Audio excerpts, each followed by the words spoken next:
Now I am become death, the destroyer of worlds.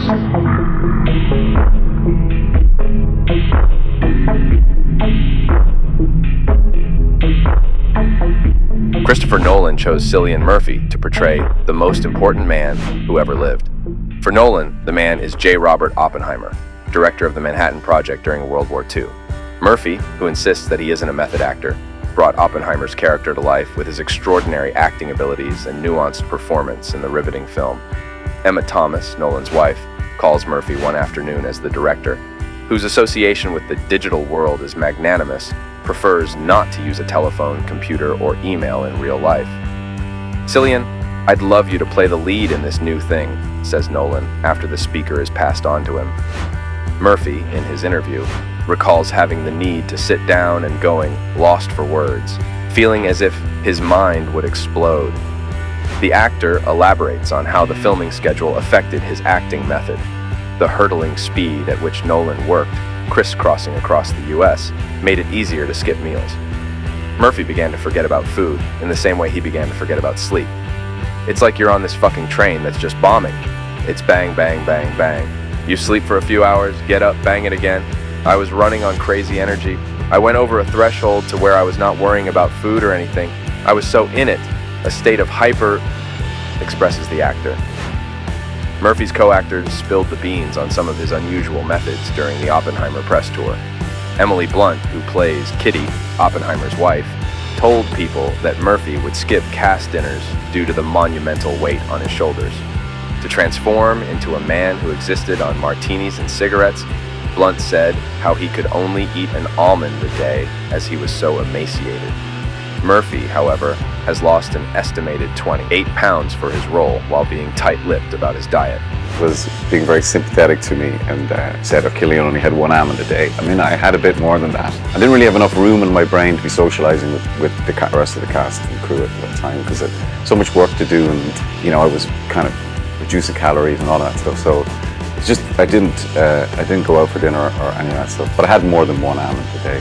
For sure, I wouldn't recommend anyone who says almond a day. Matt Damon, who plays General Groves, explained the actor's absence from socializing. His brain was just too full. Murphy, while confirming the same, expanded on how his energies felt displaced and that he had no room to do anything else. However, the actor also strongly emphasized that he isn't what people call a method actor, but rather easygoing when it comes to acting. He is drawn to characters that lie in the gray zone. Oppenheimer's character particularly enticed him as he was dancing between the raindrops morally, he was complex, contradictory, polymathic, incredibly attractive intellectually and charismatic, but ultimately unknowable, said Murphy of the complex character of the physicist.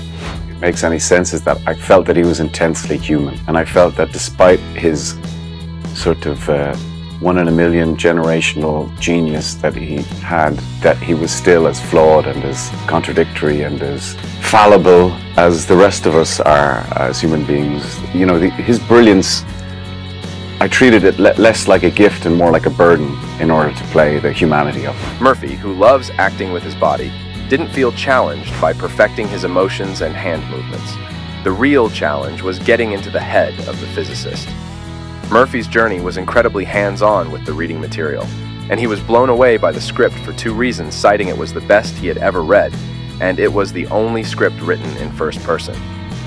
Murphy opted for a distinct voice, which he characterizes as somewhere between Orson Welles and Mr. Rogers. The pauses between his words and a fragmented speech indicated the practical and calculative side of the human, who thinks more along the lines of his achievements than the consequences that follow his actions. Oppenheimer, who is emotionally distant, uses his logical words to mask his real emotions, which is often seen in the original interviews. Murphy, in his careful portrayal, modulates his well-timed speech to bring forth that side of the unpredictable character. Oppenheimer, who has always been a senior authority dishing out instructions and, more so, playing the role of an educator, has his hands adding to the commanding demeanor.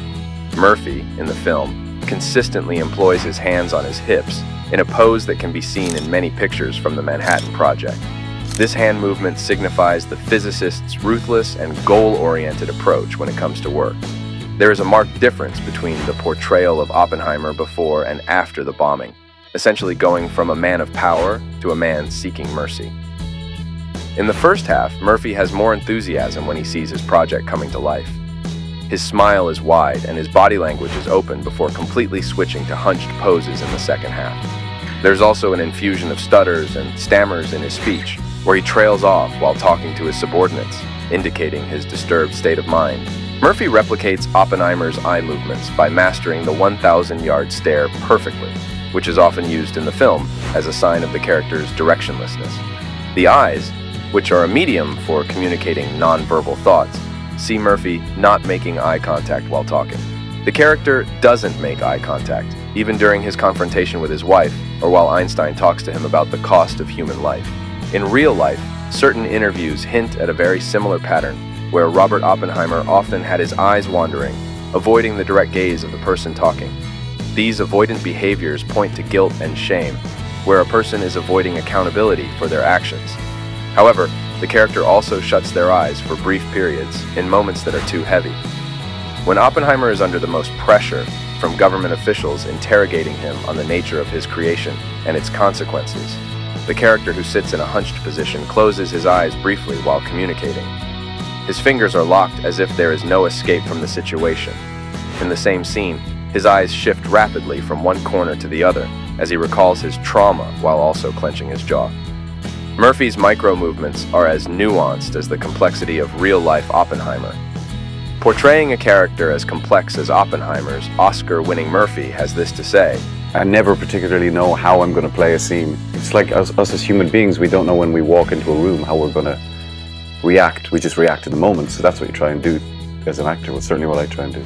Although hard to believe, this clearly indicates that the actor's genius lies in his instinctive and free-flowing approach when it comes to acting.